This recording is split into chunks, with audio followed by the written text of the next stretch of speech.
Testing. Let's see. Does it work?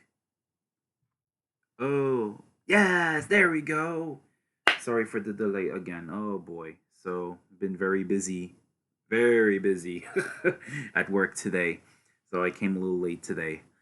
You know, things happen, right? So, we're going to get to it.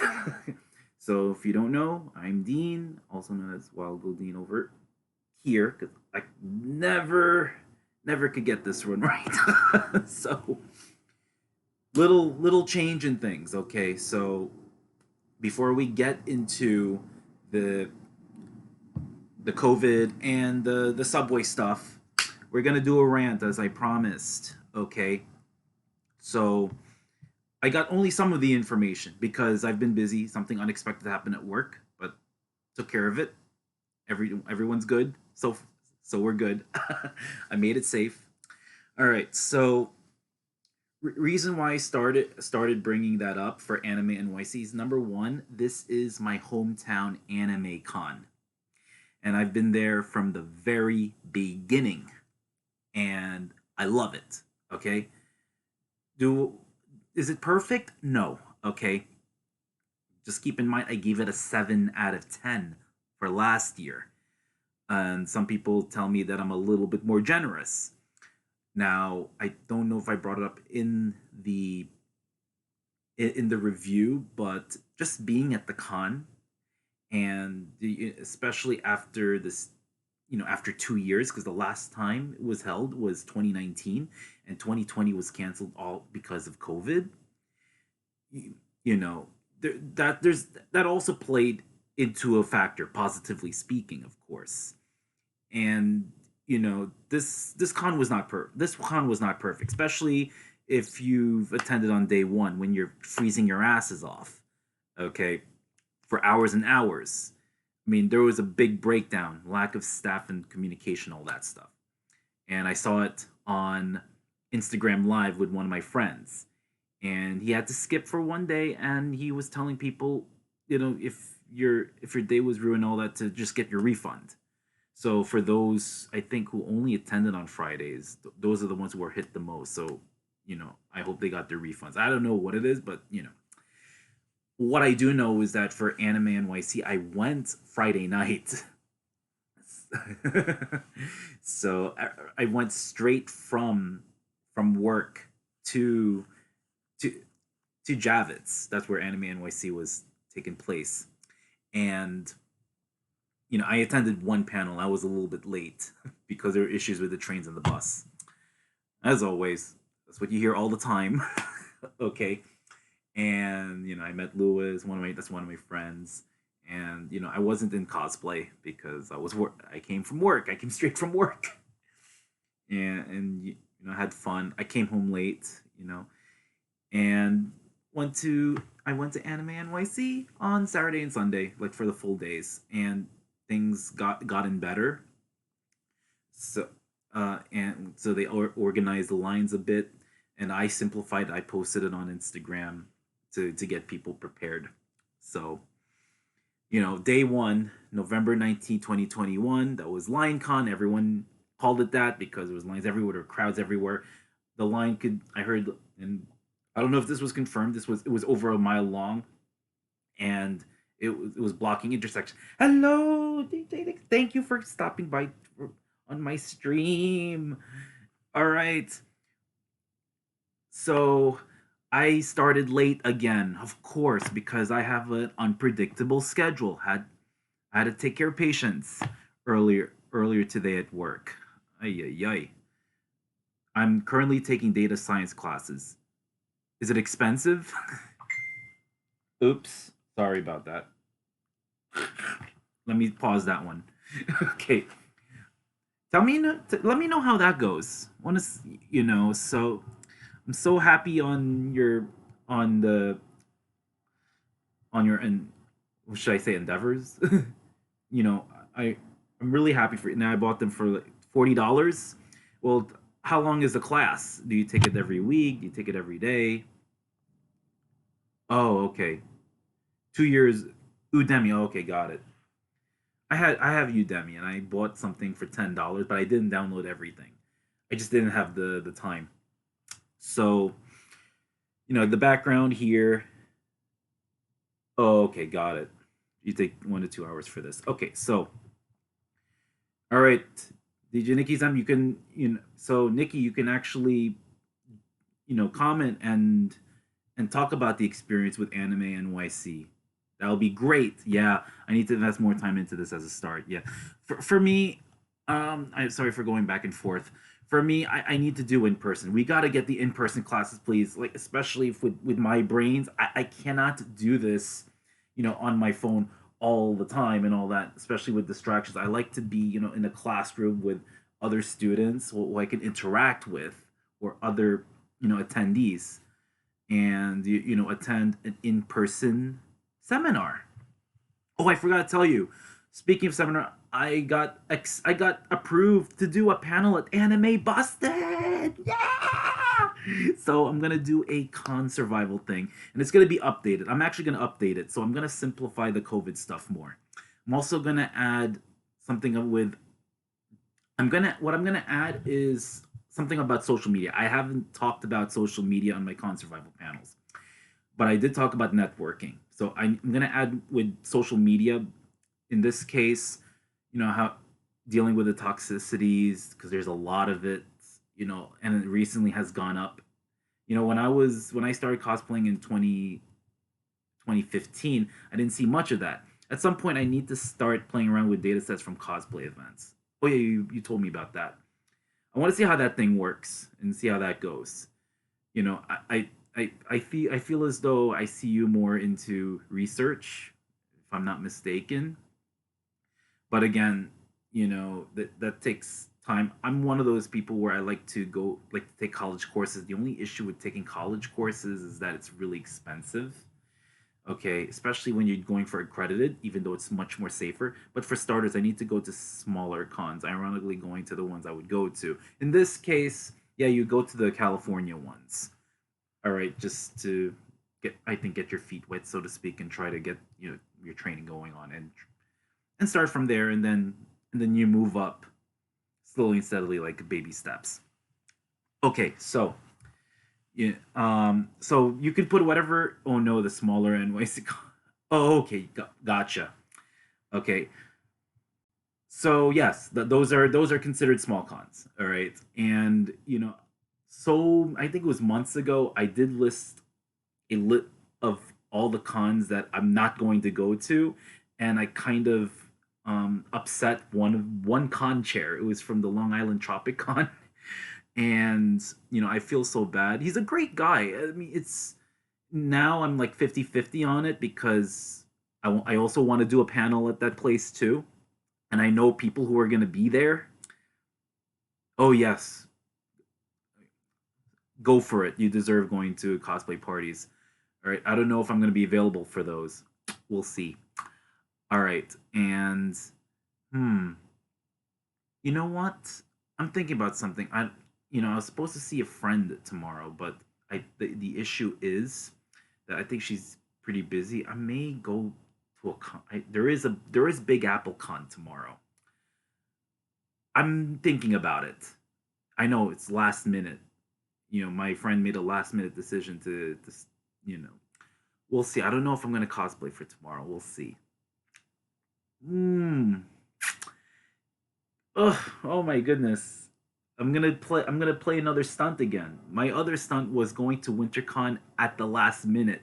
Good thing I didn't go on Saturday. Saturday I had to not only I had to help a friend out earlier that Saturday for WinterCon day 1, the weather was horrible. Horrible. And then Sunday I went. It's like at the last minute. And plus the price, it was $50 plus all the other fees. Hey, also, check out Nikki at Big App. Oh, shoot. She's there? I gotta see her. Because there were twice, not once, but twice, where Katniss and I attended the Sonic Boombox party. And the thing is, I have not met Nikki Muffin. She's one of my mods. Okay. How was cosplay night? Oh yeah, yeah. You know what? I'm so sorry. I had field work tonight. So Alex. Okay, another. So you did you I did you keep the live streams? You because I know you did do live interviews for PucciCon. It was at the Morristown Game Vault. That was like just about 10 minutes from the station, from the New Jersey Transit station. I couldn't make it because I had to take care of things at work. So I wonder how that goes. I really need to see the videos. I'm probably gonna need to see the videos. Maybe I don't know if I'm gonna do it for this stream. We'll see, because this stream's gonna be packed, packed, packed, packed. Okay, we yeah, I did look around the venue, see anyone missing out. What do you think about the game vault and all that? I've never went in there. I did go to Morristown. We actually we went for DerbyCon, so before they moved into to New Brunswick. That was in 2019. All right. Anyway, so back with Anime NYC. So I got a few videos, but they did take pictures pretty small. Okay, wow. All right. So just to recap, I got a few days ago, Anime NYC announced the date. So that is March 31st. That's a Thursday at 5 p.m. New York City or Eastern Daylight Time. That's when they start giving out tickets. And I'm gonna rant about that.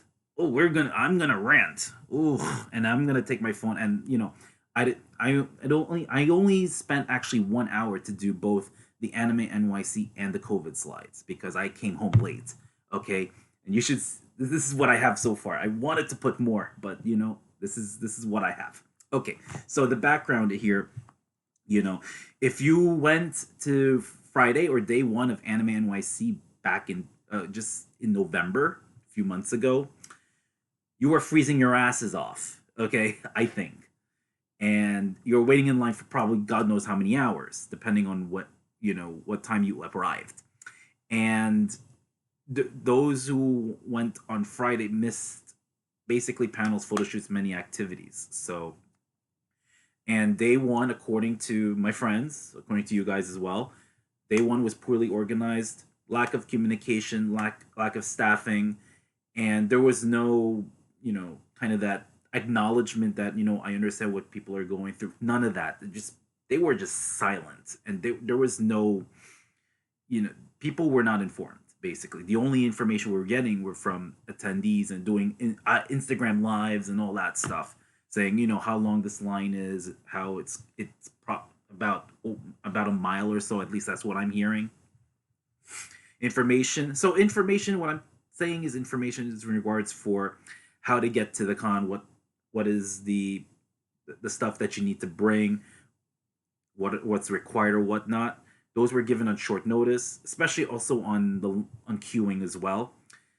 And those with Friday badges had to request for refunds, and the ones who have 3-day badges who decided not to come back to Anime NYC also had to request for refunds. And despite the this mess going on, opening ceremony still went on, which is kind of a slap in the face in my opinion. Line organization changed for days 2 and 3, which I actually posted on Instagram. I think it was on a Friday night, which they were more organized, but it was similar to how New York Comic Con did it. So how they do it on day one, at least from how I understood it, it was just a line, but there was no ziggy, no, not a lot of zigzaggy lines. There was no queue hall, so to speak. So people had to wait outside, which is unacceptable, very unacceptable. I don't remember New York Comic Con where we had to wait outside. I think I'm kind of biased on that. Why is that? Because I tend to arrive at Anime NYC. I mean, well, or New York Comic Con. Like anything with Javits, I always arrive around between 7 and 8. Okay, Alex, you should know. I always reason why is because I have line anxiety, and my line anxiety is more about kind of how I see it as like a ticking time bomb. It's like before something explodes and all that. It's I'm not claustrophobic or anything like that. I like crowds. I love crowded stuff. I don't care if it's COVID or not. I don't. I like it when it's really crowded. That's why I like Anime Expo as well. The thing is, what I don't like about line anxiety is that when you feel you're not moving, it's like you're not making any progress, and then you just go, oh my god, no, this is a waste of time. That I hate. As a New Yorker, no offense, I'm like one of those. I'm a bit an impatient person. I'm sorry. Okay, so that's my pre-rant. Okay. Also, in addition to that, I forgot to put this on the slide.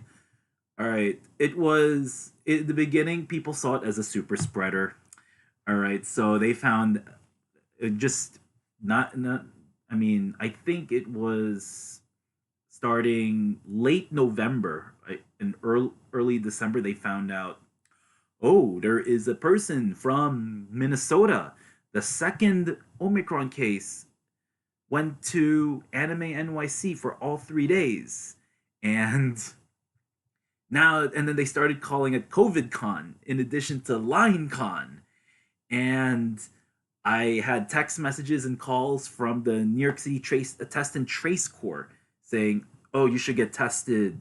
And for a few weeks, ever since I attended Anime NYC, I had to get tested every week to make sure that I'm negative. And if I do get tested positive, oh my lord, I would have to quarantine, and it sucks. And then I know one person actually got hospitalized for COVID. I won't say his name. Alex knows, but he also attended Anime NYC, so he got tested positive. He was hospitalized. He's doing better. All right. Uh, so wow, and I think about a dozen, I think 11, 12 people whom the person from Minnesota knows also got tested positive. One moment, I just have to. My battery's dying. Let me just see. Put this in. Okay, there we go. Now I'm charging. Need to charge the laptop. Okay, so far, no camera shenanigans. Oh, thank God, none of this. so, so people were so COVID started spreading, but it's not now. They say it's not a super spreader. Okay, so why is that? Because they followed the key to NYC vaccine mandate, and then there was a mask mandate as well. The vaccine mandate wasn't as strong as near Comic Cons because in Anime NYC you needed at least one dose. Near Comic Con, not only you needed two doses, you have to it has to be 2 weeks. You have so basically when you attend even day one of near Comic Con, it should be 2 weeks between the first day and the second dose. They were that near Comic Con was that strict. So they were a little bit more flexible with for Anime NYC, but still there was some people got tested positive. Of course, it's not everyone. So I got safe and all that. Thank goodness. I checked with all of you guys. I remember when the story happened. It came out of White House Press Secretary Jen Psaki, and I started getting notifications from 10 different people on Instagram through DMs that, oh, you got to report this. That there was a person with tested positive with Omicron who went to Anime NYC. Oh Lord! And 1 month prior to Anime NYC, I actually got my third dose, my booster, and I was not happy about the fact that they gave me half a dose. But then again, I have no say in it. I really want that. I really want that full dose, just like I did with the first two doses of Moderna, because I want to have my robust immunity. I don't care what the side effects are. Okay. All right. Oh, I'm not finished. So this is the one that pissed me off. This is the one that pissed me off. Okay. So as I said, badges will be on sale starting on Thursday, March 31st at 5 p.m. New York City time or Eastern Daylight Time. What's different, and this one I am very upset about, is that badges will be mailed. It doesn't give you the option, to pick it up. So what if my badge is mailed? Yeah, yeah. Just read it. But don't worry. Like you gonna go one day, you have to pay at least go Saturday or Sunday. So, okay. That's now. Now you see what's going on. See. By the way, it's all on the website. I just break it down for you. The website gives you a whole lot more information, but this one really pissed me off. Okay, so if you want to go for 1 day, thank you for the emoji. I mean emote. I don't know where that came from, but anyway, I'd be upset too. By the way, I just need more viewers. I'm so close. I'm so close to being affiliated. If I get affiliated, I'm bringing out my GU emotes. I need, but in order for me to get to activate my GU emotes, I have to be affiliated. So I'm so close. All right, the different streams, the the different amount of days of streaming I did per month, the amount of hours I did already, and the followers I got it. I just need the viewers. So we're there live. Okay, so now badges will be on sale, as I said, March 31st. That's a Thursday, 5 p.m. New York City time. So if you're in West Coast, -3, that is 2 p.m. All right, for example, all badges, don't buy them single day passes. You're going to pop out $65 each. So you do the math. Of course, I did the math. I actually didn't do it on this slide, but I'll explain because I did it with my calculator. Yes, as I said, all badges will be mailed. Not happy about it. Okay, I remember my badge was mailed. I didn't receive it. Had to pick it up on site. All right, so there really has to be a backup plan or contingency plan. All right, if there are any updates, I'll post it on Instagram. But this is ridiculous. All right. So also, if I remember correctly, I spent I think $60 for AnimeNYC last time. I think that was in 2019, and then I bought one for 2020. You know, if this is stressful because it feels like AnimeNYC feels like so if you're tempting on holiday, so you do the math. So you're tempting on holiday master or any big con. Yeah, this it is stressful. So this is how I see this. I see this as that cosplay and all the nerdy stuff. I bought 3 day passes for $80, 80-ish dollars. I don't remember buying that for 80-ish dollars. I remember maybe because it was closer to the event because I remember buying it super early. I spent $65 for the weekend first time, second, third. Now last year 65. So it's probably yeah. So it was $65 plus tax. I have to double check that, but and they raised it. Yeah, I'll get to it in a bit. Okay. So all badges will be mailed, and no on-site badge pickup. None. Which they should change that. It's bullshit. I don't like that. And you can't buy badges at the door. Also bullshit. I thought they were on sale after 2021 concluded. No, they're not on sale yet. They're gonna be on sale March 31st. Okay, so I'm actually gonna go to the website because there's actually exceptions. So the exceptions are for the badges for pickup are those who are outside the United States. So if you're coming from other countries, all right, then you can pick up your badges on site, as well as press exhibitors, as just those. So, you know, pro badges, general admission, nope, mailed. All right. Also, this is another part that really pissed me off, and it really reminds me of New York Comic Con. I thought so too if this happened. So let's take a deep breath because I don't want to break this laptop because if I move this laptop a little bit, the camera is gonna spaz out. So Deep breath. Deep breath. Okay. All right. Wish me luck. Badge capping. Boo! Boo! Boo! No! No! We can't. This is not how it goes. No, no, no, no, no! Don't do this!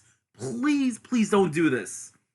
Please, please, please do not cap attendance. Please. Just freaking Javits Center just expanded another 50% last year. What the fuck? Seriously.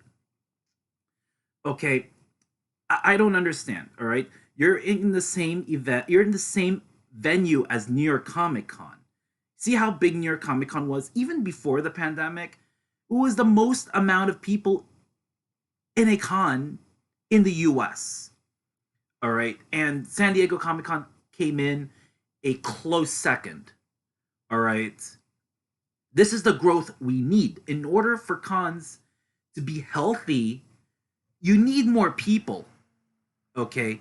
Just capping it and just keeping attendance low isn't going to help you, especially for a big event like this. And just to make it even worse and pretty personal, this is my hometown con. Okay. I feel as though, we're not going to be represented, the way we deserve it. Okay.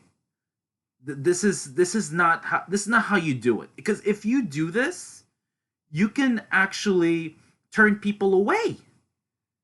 And we're talking about just capping. I'm not even getting into the prices yet. Okay, the prices went up. We're talking capping it. And, this reminds me of when when I registered for New York Comic Con for the very first time in 2016. I was so pissed because, by the time I think it was 10 or 11 a.m. in the morning on a Saturday. I was in anime. No, I'm sorry. I was in Sakura Matsuri. I was in the Brooklyn Botanic Garden. So I decided to go to a Starbucks nearby, and I said, you know what? I'm gonna get the badges. And I did this for 2016, 2017. And Saturday, I think at that time they were doing single. I think they were doing single day, if I'm not mistaken. Saturday badges, that's just gone, gone, gone in not even 1 hour, gone. Okay, and this is an event. This is in 2016/2017. No COVID, and of course that was before Javits expanded, and this is where it was in the six figures with the attendance turnout. So this reminded me of that. 3 day passes, there are only 4,500, 4,500 3 day passes. Take a guess. Do you know if they're just gonna go away within an hour? Who knows? Who knows? Because if you want to go for a Saturday and a Sunday, you're going to be paying more, and I'll explain in a little bit. You probably already see it because it's already in the slide, but I'm gonna go break it down. This is outrageous, outrageous. So on the site they said they want 53,000 people came. Great, okay, it's not as much as I want. I want to beat Anime Expo, and I'm not saying Anime Expo is bad. I love Anime Expo. But, I'm biased. I want AnimeNYC to beat Anime Expo in terms of attendance. But not only attendance, but also in terms of quality of a con experience. That's why I'm very tough. Okay? That's why you see me do these reviews. Okay? I've done reviews on other cons as well, and I've helped a few cons, improve on it. At least from what I'm seeing. Don't take my word for it. Okay? Just, records there. But this 4,500, there's only 4,500 3 day passes. So when there's a demand for it, you know, these will go out. And then if those 3 day passes go out, the next one is Saturday. That's where most, that's basically the peak of the event. And then probably Friday is going to be gone. And then Sunday is going to be gone. Usually Sunday is the last one. And, I don't want it to be like New York Comic Con. All right. I want Anime NYC to be Anime NYC and be inclusive to everyone and be open and inclusive to everyone. All right. So, just this is not good. We want more people. We want to keep the fan base healthy. If you can't keep the fan base healthy, how can you keep the event and going? That's basically shooting yourself in the foot. Now we get to the prices, and it's really gonna hurt. 3 day passes, and this is before all the other fees that go on to it. It's $95. So that's an increase of about $35. So I can't believe it. Okay, just keep in mind, Katsucon was on 2023 is only $55. No extra fees, just plain $55 for 3 days. This one's almost double that. And I understand this is New York City. If you can't afford Anime NYC Last Con, if no one can get 3 day pass or Saturday Holiday Mastery, no, if you live in Florida, okay, great. If you live close by, great. Again, I'm not saying Holiday Matsuri is bad. I actually like that con. I don't know why it doesn't go into the top 10 in terms of attendance, turnout, but for me, going to Florida, that's even more money. So probably, if depending on what the price is for Holiday Matsuri, of course I have to stay in a hotel as well. Anime NYC, I don't need to stay in a hotel. I just take the anxiety train. I mean, A train. All right, that's it. It's a 1 seat ride. Okay, $2.75 times two, one way. That's it. $5.50 times two if I go Saturday and Sunday. $11. That's it. If you have $2,000 full week vacation Disney parks, oh please no. No, I'm an essential worker. Okay, I have to show up to work. it's very hard to find replacements. Okay, and plus, money, money. Okay, I do. Last time I had a vacation was in California in 2018. I think if I go to Anime Expo, I may cut Crunchyroll Expo. They're basically sister cons, along with Anime Frontier. Heck, if I did everything I can flying solo to Disney and room two hotels. You room two hotels? Really? Wow. You that's amazing. All right. Wait, you attended my con survival panel. I think you applied what I taught you. I think. Also, I'm going to try to move back to NYC. One solo, second one to Holiday Matsuri. I did a solo actually. The solo I did was I went to Anime Expo. The only non-solo thing was that my mom was already in California. My mom got a head start. Okay, I did a solo also to Nashville, to a pharmacy conference as well. Did a solo to San Antonio. So the one in California in 2018, the first half was a pharmacy conference. The second half was Anime Expo. And it was amazing. I had a great time. And I have to find the pictures because it's in my other computer in back of that this laptop. So anyway, 3 day passes is $95. If you decide to go for a single day, it's $65. $65 for Friday, $65 for Saturday, $65 for Sunday, regardless of how old or young you are.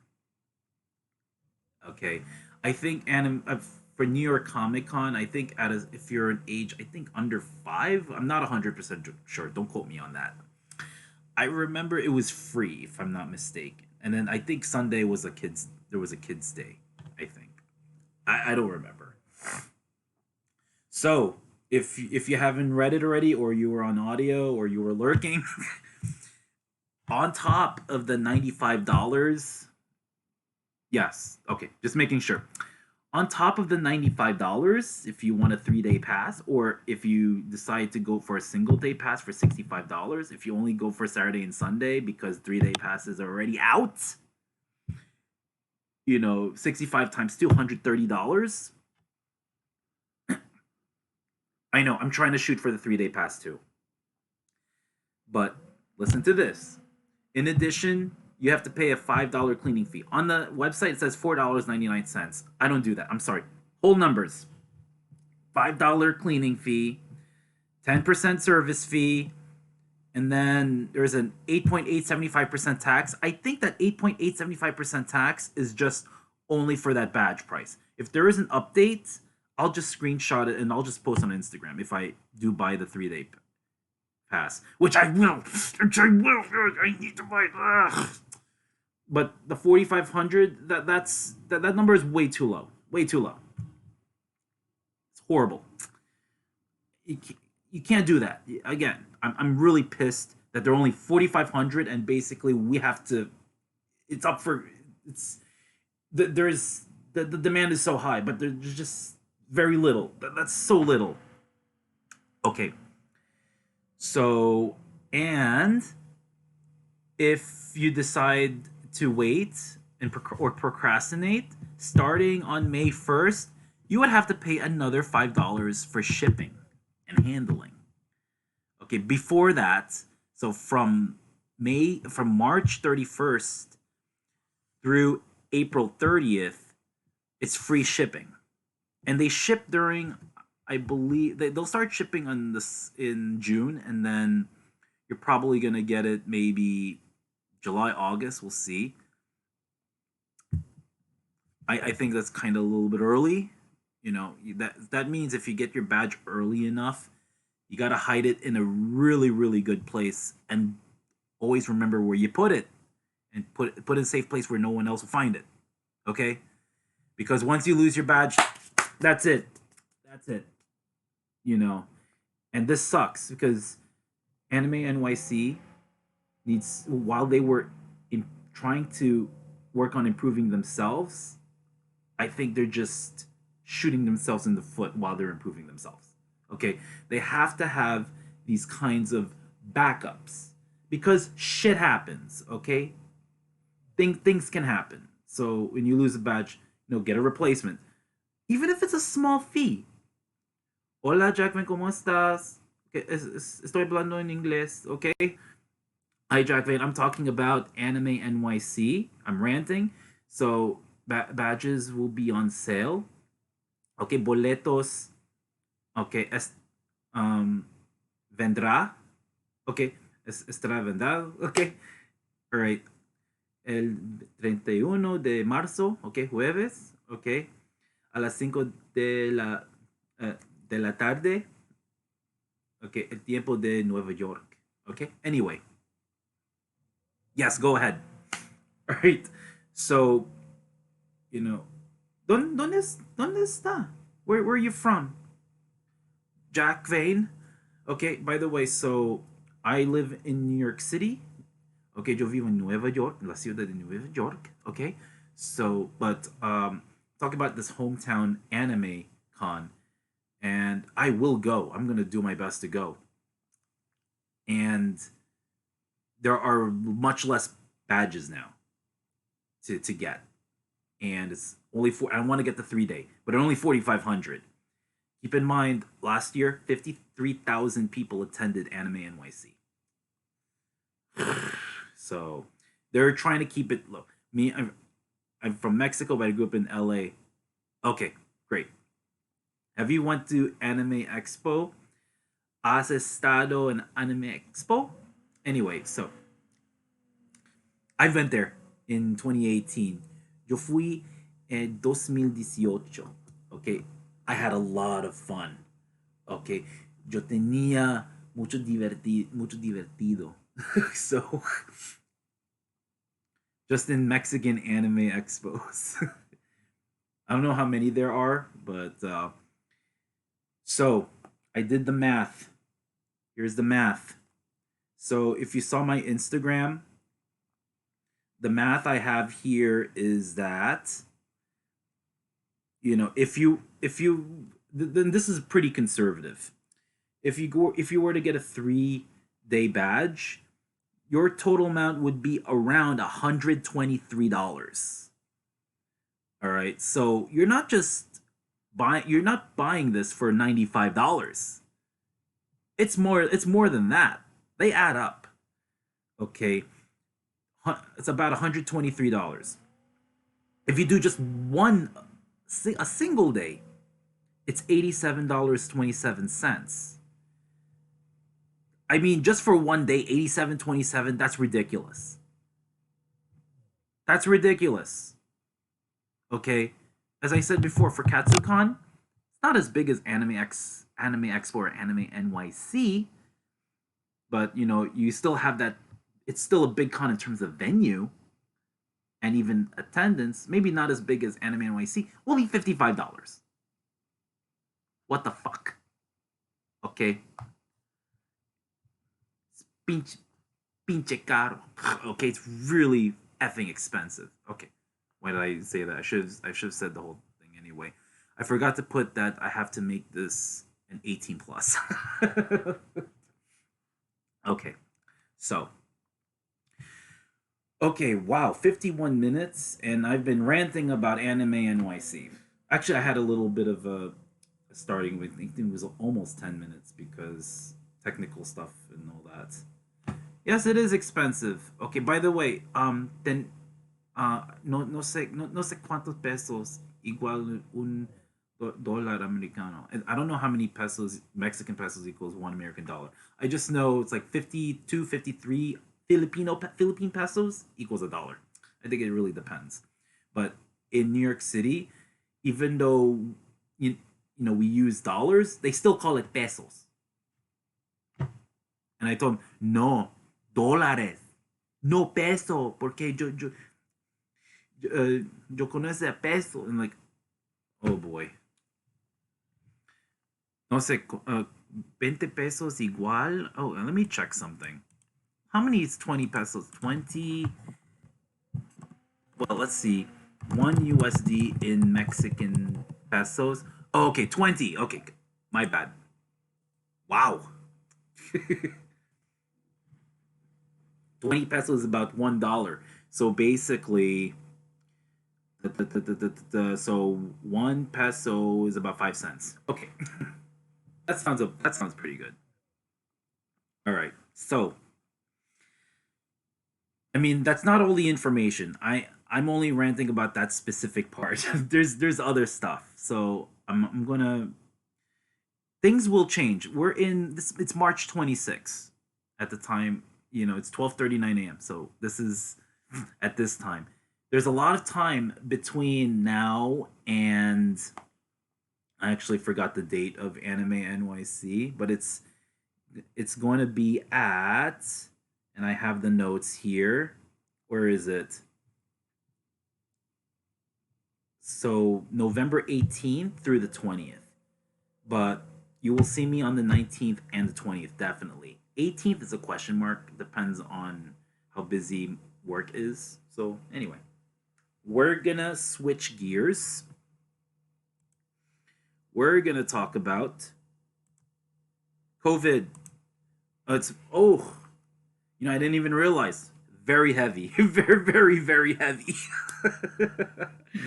Okay. So I'm gonna try to make this as easy to digest kind of thing. So yesterday, not yesterday. Well, okay, maybe for you guys is yesterday, but March 24th, Mayor Adams lifted the vaccine mandates for unvaccinated athletes and entertainers.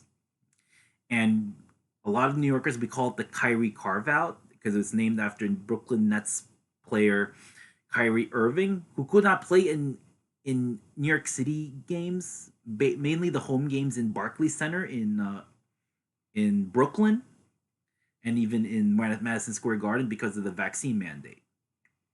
All right. So, I mean, a big portion of the vaccine mandate has some places lifted masks even at work. So, in my job, the mask mandate was also lifted, but staff still had to wear masks to protect themselves. So so that being said, even though the mask mandate has been lifted, it's in this case it's more like suspended. That's what Mayor Adams said because I'm actually monitoring a surge, and New York City is actually slowly getting into a surge due to the BA2 subvariant of Omicron, or we call it stealth Omicron because it's more transmissible. But severity, I don't see any change in severity compared to BA1. BA1 is the original Omicron. That's the one that where that case from Minnesota went to Anime NYC and we thought it became a super spreader. So, that we call it the Kyrie carve out. So it's named after this a Brooklyn Nets player who only played in away games, okay, due to the vaccine mandate. And I saw this as a double standard. So, I always think about the people who were fired because of the vaccine mandate at the time, and now they're lifting the vaccine mandate, and they may not get their jobs back, you know. And also, COVID does not differentiate who's rich and famous. So, how I see as a compromise is for those who don't want to get vaccinated or who are ineligible to get vaccinated, I would bring in the weekly testing. Okay, so if you're negative, you're able to do what you want to do, and if you're positive, sit your ass home. Okay, quarantine. Okay, don't spread to other people, even if you're asymptomatic. Okay, please take care of yourselves. All right. So that's what I see because it seems like a tale of two groups of people. So you got the rich and the famous and the influential ones, and the other one you got the regular people. So it's very uneven. It's very unfair, and no, we need to have a better standard. We need to have a more clearer, more streamlined approach. Okay, how do we do it? Have a vaccine mandate, or a vaccine or test. So if you want to get a vaccine, great. If you don't want to get a vaccine, okay, then get tested every week. Okay, want to make sure that you not only don't have COVID, but also that you will not spread it. Okay, so that's why again it's very important to get tested. Okay, even though less people are getting tested, especially if you got an exposure or if you think you have symptoms of it.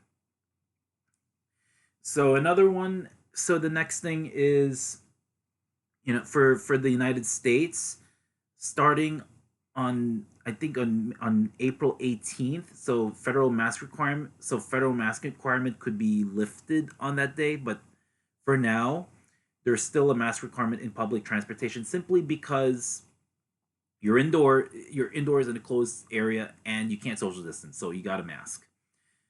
And I put NYC may extend, New York City may extend it. We'll see how this goes. We don't know what's going on here.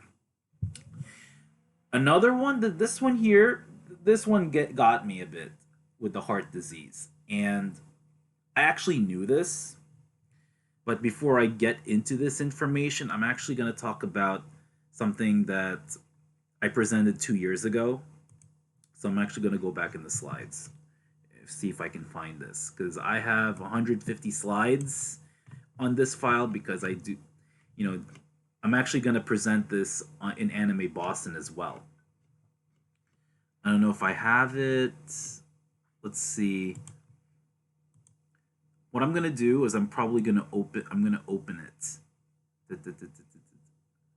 So maybe this one here, if I can get this.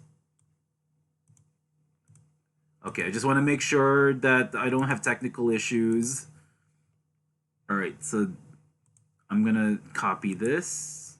I'm going to copy this slide. copy.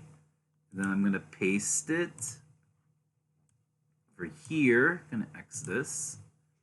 And then I'm just gonna put this over here. There it is. I don't know if you can see it. It's a lot of information. So, this is what I presented 2 years ago when I was doing my coronavirus webinar. It's a free webinar, and I also did a panel of it as well. So I'm not going to go too crazy into it, but it starts in the lungs, and it starts infecting the lungs. It goes into your nose or your mouth, goes into the airways, and it starts infecting the lungs first, and then the immune system gets senses it and say, "Oh, we got an enemy, gotta attack it." And so while they kill the virus, there's a lot of collateral damage. It also kills the type 1 and type 2 cells. So type 1 deals with gas exchange. So when you give oxygen to the body, you also in return get the carbon dioxide out. Okay? And then there's type 2 that makes something called surfactant. So it's like a little like a soapy substance. And this is to help with keeping the alveoli stable. Because without the alveoli stable, basically you just pop a balloon and there's no site for gas exchange. And you're not going to be able to have oxygen go through the blood. You need that. You need the alveoli. Very important. Okay? And also those cells that keep the alveoli stable. Okay? Just like you would when you blow bubbles. Okay? That's when you think of this. When you think of the type 2 that makes surfactant, think of when you blow bubbles, that you need enough of that surfactant to keep the bubble stable. And if you don't have enough of it, then no more bubble. Okay, I don't know if that makes it very clear. All right. So what happened is, so when they say there's inflammation occurs because they're trying to attack the enemy basically, which is COVID, but they also attack other stuff too, your own body, and then and then after that you start to get inflammation and it spreads in the blood, and then after that you start forming blood clots, and that's really scary. And then not only you get the acute respiratory distress syndrome, you get the systemic inflammatory response syndrome, then the blood clots, then you get the septic shock, and then when you start to have this blood clots, then you have multiple organ failures. Okay, and this is why people say, "Oh, the virus will kill you." Well, the complications will kill you. Okay, the virus attacks, and then the body gets hypersensitive, and it's not just they attack the virus, they attack other places. Just the domino effect. So that's just a little bit of a background. Let's get back to this. Okay, so now, so this was from Channel 7, and also from JAMA. So there is actually a study in that. Okay, so an increased rate of heart disease and stroke death during COVID pandemic. Okay, so they called it a red flag warning. Now, I've had comments, I've seen it, and they said, "Oh, it's because of the vaccine. The vaccine makes the blood thicker and all that stuff." I need to see evidence for that. The only evidence closest to that is the Johnson vaccine having an increased risk of blood clots. Okay, which is basically around between 1 and 4 out of 1 million doses. Okay, I've seen 1 in 1 million. I've seen 3.5 in 1 million. Either way, it's a very small chance. And but even with that small chance, it's still a second line. The first line, of course, is the mRNA. If you saw my previous stream, they did a study on on the longevity of the vaccines, and they found that even though Johnson had a lower efficacy compared to the mRNA vaccines, which were over 90%, the efficacy for the mRNA vaccines went down faster than the Johnson vaccine. So at least that's what they found. So, again, this is still, going on and all that. So what we need to do is we need to improve on our vaccines. Okay, so it's not, hopefully it's not going to take too long because they already have the templates and everything. All they have to do is make some changes and try to match it up with the current strains, like what we're doing with flu vaccines every single year. We change it to match with what we think is going to be prevalent in the upcoming flu season. So it takes about a year to study, and then they have to make sure they test it and make sure it's safe and effective as well. Okay, so rate of increase highest with African Americans, and then the Latinx or Hispanics, and then the Asian Americans, Pacific Islanders, and then the whites, which is kind of not surprising. So usually minorities, like so African Americans and the Latinx community, they tend to have higher rates, and there are a lot of factors to it. It could, and a lot of it would be with socioeconomic factors, accessibility, health, access to health resources, inequities. So this is not really of a surprise there. Okay, I try my best, like in my practice, to provide with educational that try to help the patients regardless of who they are, because we're all human beings. Okay. Also, in addition, there's education also plays factors as well. So usually those with higher degrees, or those who have higher living standards, they tend to be healthier as opposed to those who make less and who have lower degrees. Next thing is that age adjusted mortality rate increased by almost 16% due to COVID. And also, I forgot to tell you that, this study only goes up to 2020. All right. It compared between, I think, the 2010s decade and then the 2019 to 2020. They didn't have data on 2021, 2022. All right. So this is a time when almost no one was getting vaccinated. So the ones who were getting the vaccines were probably the ones who were in the trials. Also, Sandra Lindsay, the very first person, it's I think I forgot which nurse she is, but she is a nurse in Northwell Health. So she was the first one to get vaccinated, and that was in mid-December of 2020. So, not many people got vaccinated during 2020. Okay. Anyway, even more, those who got COVID or who are COVID long haulers, they have about a 4.3 higher risk of getting higher risk of heart disease and a 6.4% higher risk of stroke. Gotta go sleep. Got Big Apple con tomorrow. Okay. Have a good night, Alex. I may see you tomorrow. We'll see. And I hope you stay healthy and safe. Que tenga una buena noche. Okay, so but even though there's a risk, doesn't necessarily mean you're gonna get it. So you have to really take care of yourselves and eat healthy and all that stuff. Next thing is, this is from GlaxoSmithKline. This is so Sotrovimab, which is made from that company, GSK, is no longer authorized in 8 Northeast states, Puerto Rico, and U.S. Virgin Islands, because it's not as effective against the BA2 subvariant. And they also found that Regeneron is also not as good. All right. However, the ones that I found so far that are effective against BA2 are Bebtelovimab. Say that 10 times. Okay, from Eli Lilly. Molnupiravir, most people would know that's from Merck. Paxlovid, and the generic name is Nirmatrelvir. Nirmatrelvir. That's by Pfizer. And then there's Evusheld. So Evusheld is a combination of Tixagevimab and Silgavimab from AstraZeneca. Again, say that 10 times.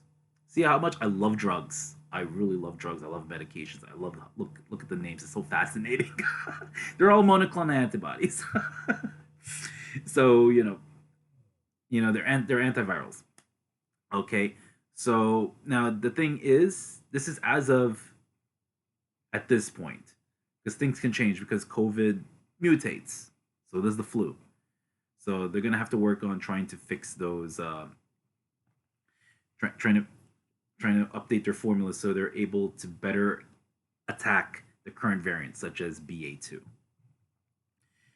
And you know, I my voice needs a break a little bit. I will see you in a bit. Okay, regresamos.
Testing, testing.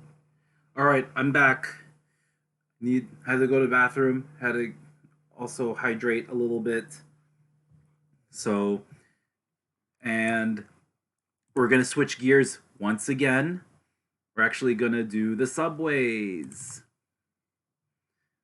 Let's see. I don't know if it's acting up again. We'll see. Mm-hmm. Actually, wait. No, actually, I'm okay because it's on a different. I'm on a different scene. Okay, why is my numlock not working? So we're gonna deal with a lot today. Yeah, we're gonna deal with a lot. So I have my notes here. So if you do miss any of it, I will post on Instagram. Don't worry about it. All right. So, but most of it will be with the subway. So if this is your first time here, again, my name is Dean. You can call me Walgo Dean, and I do mainly just chatting. I only played one game. It was called The Ratchler. The second, the sequel. It was inspired by the missing Shelby. Okay, I think he's lurking somewhere in the shadows. All right. So, this is I'm an educational streamer. So just in case you forget, all right. So I do COVID updates. I remember doing a mental health presentation at one point. I'm probably gonna con survival. I'm actually gonna do in Anime Boston, but I'll post that on YouTube. I don't think I'm gonna be able to stream live at Anime Boston because their Wi-Fi sucks. But with most cons, Wi-Fi or cell service, even if you have 5G, it's gonna suck because everyone's using it. It's very crowded. All right. So hope you enjoy it. All right. It's a different experience from an average Twitch streamer because I think I messed up the PDF thing because average Twitch streamers usually play games. You know, I'm not gonna do a lot of that. Okay, main thing is education. So the main thing is the COVID stuff. I do con reviews as well, and then I did a rant on a con. This is my first time doing a rant on it. This is not a con review because I'm not giving it a score because the con didn't even occur yet, at least for the 2022 event. Okay, and also I'm getting the maps ready for the rail report, but it's gonna be mostly be subways. Okay, because I love trains. I love it. And if I do go to a place with their own subway system, I'm gonna give the Walgody treatment as well. Ha ha ha ha ha. Okay, will this work? There we go. Beautiful. Okay. So here it is. We're gonna start with the ongoing, and the ongoing is this. If you're in New York City, you should know this already. So we're gonna go into Clark Street. So they didn't say when on April 2022, but Clark Street is closed. So 2 and 3 trains skipping that station. So you'll see that there. Okay. And this is the subway, the trains. This is my rail report for March 26th to the 27th. So this is only for the weekend. Friday nights, I do it on Twitch. Saturday mornings, I post on Instagram on my stories. In case if you forget. All right. So for starting 3:30 a.m. So in about 2.5 hours from this time right now until Sunday 10 p.m. the L train will south of Broadway Junction will be replaced by buses. So between Broadway Junction and Canarsie Rockaway Parkway, there's one bus that will do nonstop and skip 5 stops here. The other one is a local one. It will make all stops. So choose which one once you're there. The next thing is on the 7 train. So, I forgot to tell you that Big Apple Con is at the New Yorker Hotel, which is at 34th Street and 8th Avenue. So it's right over here at 34th Street Penn Station. So okay, something happened here. Can I do it? Yes. Oh wait, nope. I noticed something was cut off here. Okay, so yes, here it is. Over here, put my hand over here, there. So that's where Big Apple Con is, and I live here, Howard Beach JFK Airport. 1-seat ride. But something's going on here, which I'll talk about in a little bit. Okay, so what we have is the 7 train. There's no 7 train between Queensboro Plaza and 34th Street Hudson Yards. There is a bus that goes from Hudson Yards to Times Square. The S train will be running all weekend. And there is a shuttle bus that goes from Vernon Boulevard, Jackson Avenue, and Queensboro Plaza. That's going to happen for late nights and weekends. Okay, and the next thing is at nighttime. We switch to nighttime. Oops, this hand here.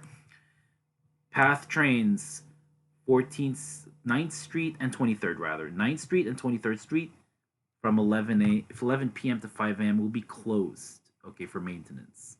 So use the 14th and 33rd Streets as your alternates, or you can take the D or F. I mean, you can take the F trains. Just know that path trains and the subway, they're not connected. There's no free transfer in between, so you have to pay their own fares. They need to change that. Okay. Also, next thing, we're gonna get to New Jersey Transit. Let's move here. So see this little thing over there, Bergen Line Avenue? That's shut down because of elevator issues. So there is a shuttle bus that connects between Tonley Avenue and Bergen Line, and then Port Imperial and Bergen Line. So you have to use that in order to get there. So only shuttle buses will run on Bergen Line. Will stop at Bergen Line Avenue. Also, due to like a due to a bridge repair or something, like an overhaul, whatever it is, there's going to be there'll be less service on the North Jersey coastline. So they're like just modified service throughout its entire line. And also on the Northeast corridor between Rahway and New York Penn Station, right over here. However, the schedule south of Rahway on the Northeast corridor line, as far as I know, remains unchanged. But this is New Jersey Transit. You never know. They're probably just as bad as the MTA. Who knows? Okay? Because I'm very impatient about these things. Okay. So on that one, expect service changes. I'm just gonna. This is so just as a heads up. So this is for my Instagram people. By the way, if you know all you Instagram people, come visit my Twitch stream. I don't bite. It's just a little bit of a different, please, pretty please, get me affiliated, please. Anyway, let's get to the weekend ones. So we're gonna talk about the 1, 2, and 3 trains. So Northbound will go local between 14th Street and 96th Street. Next thing is Northbound 4 and 5 will skip 138th Street Grand Concourse. Next thing is Southbound 6 is express between Hunts Point and 3rd Avenue 138th Street. North of Hunts Point, this is all local. There's no express service during weekends. Next thing is Southbound A, C, and D trains. By the way, no B trains on weekends. So A, C, and D trains will be expressed between 125th and 59th Street. So it's going to skip 1, 2, 3, 4, 5, 6, 1, 2, 3, 4, 7 stops. Just be prepared that since 3 lines will share 1 track, it's going to be some delays. So keep that in mind. The next thing is Westbound AC trains express between Broadway Junction and Utica Avenue. So we'll skip Rockaway Avenue and Ralph Avenue. Next thing is Northbound D and F trains back to Manhattan. They will stop at 14th Street and 23rd Street. Also, keeping up with the D train, Northbound will be express between 145th Street and Tremont. So it'll go over here. Northbound will go express. Also, keep in mind, since they're doing work on a local track, the express track's right next to it, so there's going to be some slowdown. So expect that as well. You may be asking, why am I going back and forth? So when I did the notes, I actually got the info from the Subway Whisperer named Derek Richard, but he does it very early Friday morning for the weekend advisories. The thing with me is that I check at the very last minute. I confirm with the MTA websites, New Jersey Transit websites, the Path websites, and all that stuff. He only does the subway, by the way. So maybe on here and there he'll post on Twitter about New Jersey Transit, Long Island Railroad, Metro North, and all that. But I put everything in one place, and I summarize it. There might be some things you'll see on the MTA website where they say, "Oh, it runs every 8 minutes and such and such." I don't put that there because there's always changes on that. It's not always going to run every 8 minutes. I don't really trust that. Sometimes there's an issue going on with the frequency. Could be other things as well, such as train traffic because someone holding the doors, or someone got into a fight, or someone took a shit in the car. Who knows? Okay, New York City, anything's possible. Okay, so enough of that. The next thing is on Brooklyn F and G trains. Won't be running past Church Avenue. So this line over here, taken out because they're doing some kind of a Culver signaling project. And because of that, all N train service will be local in Brooklyn. N train will make all stops in Brooklyn. And you can also use the B and Q. Actually, there's no B train in weekends, so you have to use a Q train as well as an alternate and use local buses. Next thing is northbound F train will be via the C train first between J Street and 42nd Street. And then after that, it's going to go on the E train from 42nd Street to Roosevelt. For whatever reason it is. So don't say blue line. Please, please, please do not say blue line. Just say it'll go on the C first, and then it'll go on the E over here.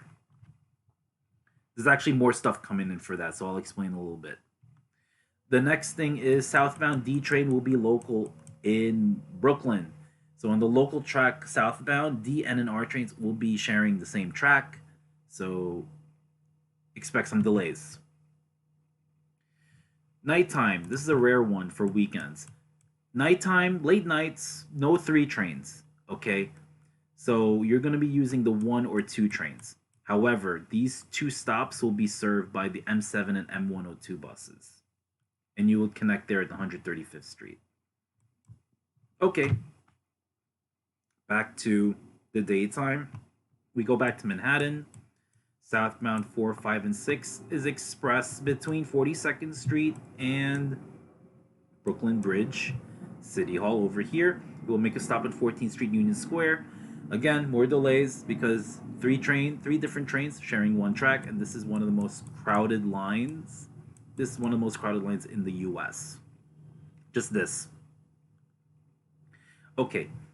The next thing is eastbound on the 7 train is express between Queensboro Plaza and 74th Street Broadway, but it'll stop on 61st Street Woodside.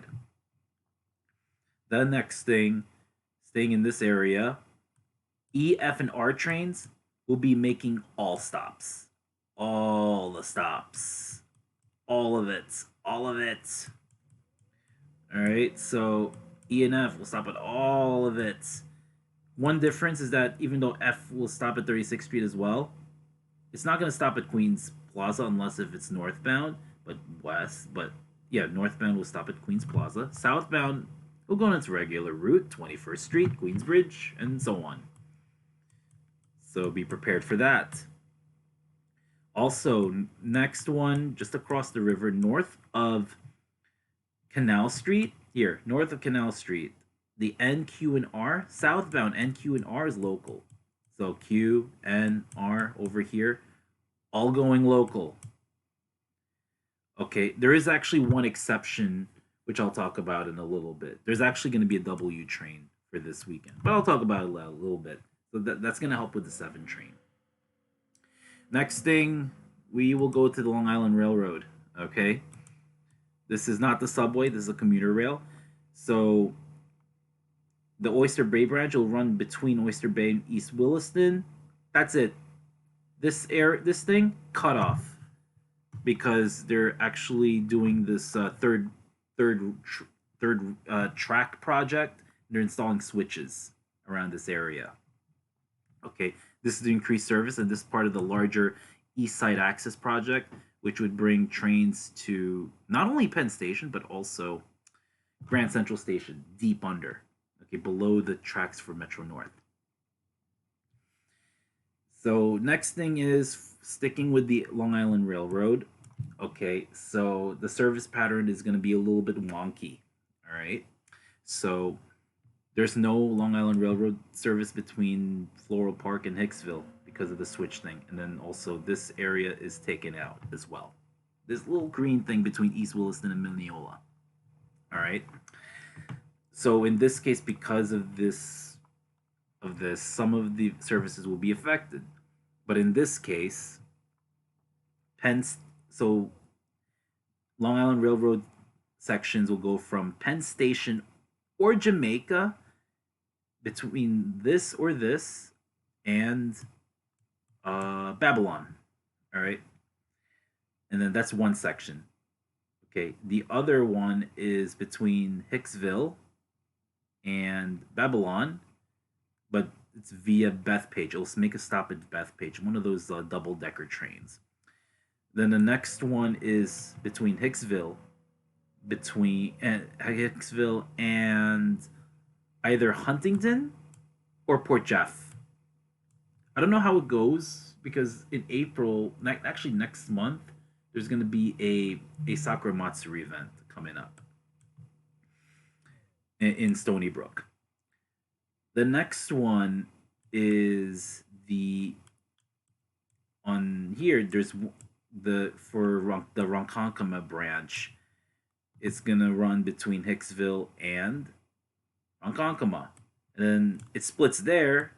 And there's another one that goes from Ronkonkoma to Greenport. Just know that since the service affected, the frequency may be a lot less. So be prepared for that. And then, of course, there's increased service from 60-minute headways to 30-minute headways between either Penn Station or Jamaica to Hempstead. Since, they had to divert the trains away from this section over here. Okay. So there are buses, of course. So if you you just show your ticket, and the nice buses will cross honor them. And there's going to be cross honoring between Mineola over here and Hicksville using the N22 or N24 buses. But from 12 a.m. to 5 a.m., you're going to need a shuttle bus. Between Mineola and Hempstead, it's the N40/N41, and you can cross honor through that. And then there is a shuttle bus that runs between East Williston and Hempstead, and it goes via Mineola to connect with the Oyster Bay branch, with Mineola Station, and with the Hempstead branch, and then you take the trains there. So a little complicated with Long Island Railroad. It's going to be, I think this one's going to be there for a while. Next one, we go back to the subway. Northbound Q over here. Again, there's no B train, no B as in boy. So Northbound Q will skip Neck Road and Avenue U. Okay. The next thing, this is for the anxiety train. This is my train. Okay. So we're going to break this down. A train only runs between Lefferts Boulevard and Inwood 207th Street. That's it. If you want to go to the Rockaways, good luck. All right. So the first bus runs from Rockaway Boulevard to Far Rockaway Mott Avenue nonstop. The second bus, I call it the S bus, but I don't think they call it the S bus for the MTA. Runs from Rockaway Boulevard to Beach 116th Street, and it makes stops in Broad Channel, Beach 90th, 98th, and 105th Street in the middle. And then there is one more bus that goes to my station, and it goes from Rockaway Boulevard, stops at Aqueduct Racetrack at Resorts World, goes to Aqueduct North Conduit, and Howard Beach JFK. In addition to that, there is the S train, the Rockaway Park Shuttle. It will not go to Broad Channel. It's actually going to run between Beach 116th Street and Far Rockaway Mott Avenue, and service is decreased. Simply because there's this track between this area. Excuse me. It's only one track. So they have to take turns. There's a single tracking right over here. They call it Hamels Y. It's right over here between Beach 67th and Beach 90th Streets. Okay. And the next thing is we get to the one train. So their shuttle bus runs between 238th Street and 242nd Street. There's no one train north of 238th Street. It's actually kind of, it's not that too far. It's not that far. You can actually walk from there. But you know that there are shuttle buses anyway. I love this place. I've been there. Okay, this is a really Van Cortlandt Park's really nice. I suggest it. Okay, next thing. This is not on the map because it didn't pop up for some reason. So path trains, you usually on a regular weekend, there's a lot of path services for weekdays, but on weekend there are only two. But so this is a little bit different here. So from 33rd Street, we'll go here. 33rd Street to Journal Square. What it'll do is it's gonna stop at Hoboken first, and then it's gonna go backwards and then go to Journal Square. So that's the first service. The second service goes from World Trade Center to Journal Square.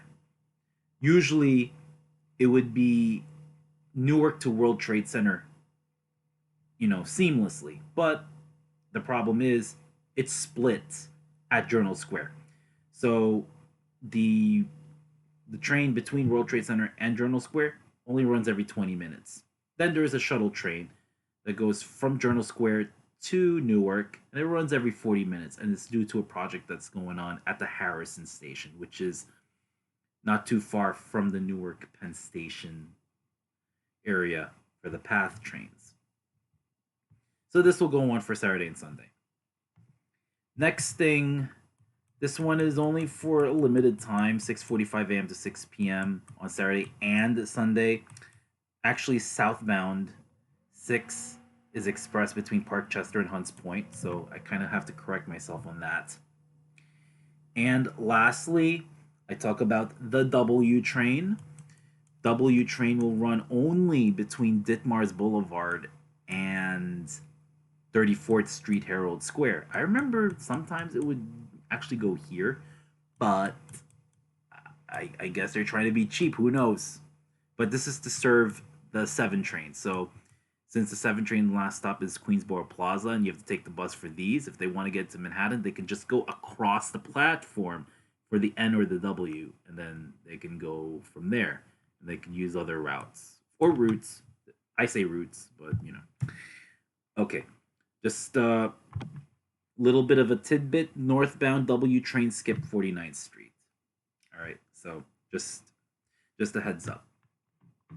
Wow. So I see here I've been streaming for about 1 minute, one not 1 minute, 1 hour 38 minutes. Wow.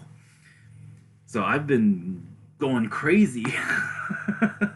So hope you enjoyed the stream.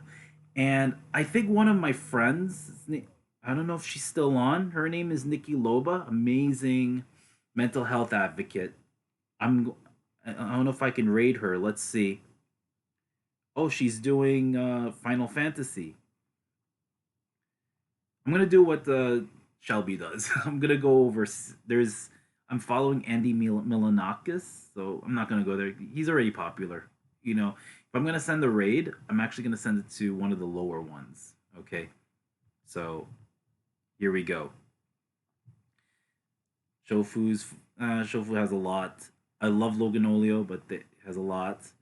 Let's see who is Patchwork. Oh, I've done. I've actually sent the raid to Patch as well. Vilania. Let's see. Arrows. I've been to. So let's see here. Final Fantasy. So Nikki Loba is doing Final Fantasy 14. So I'm planning to raid her, to raid my friend. Okay, so here we go. Let's do this. So thank you, Jesus. The camera didn't blow out. Yes, but I'm still gonna invest in the camera. Okay. All right, so I'm gonna raid my friend, Nikki Loba. Send her the support. Did I spell it right? Okay.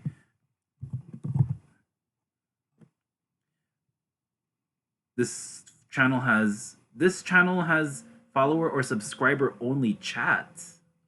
So please follow her, please, please, please. Okay? And in the words of DJ Nikki Zem, you're there. Yes. Thank you for modding as well. Have a great day, and please stay healthy and safe, even if the COVID numbers go down. Okay? Yes, that's right. So if I'm able to go to a Big Apple Con, I don't know how much I'm gonna pay for that one. I'm gonna do my visit, you know. But I'm not sure about it. We'll see. I'm gonna check on my phone right now. Okay. And en las palabras de doctora María Polo, he dicho, ¡Pow! Transmisión cerrada. Let's do it.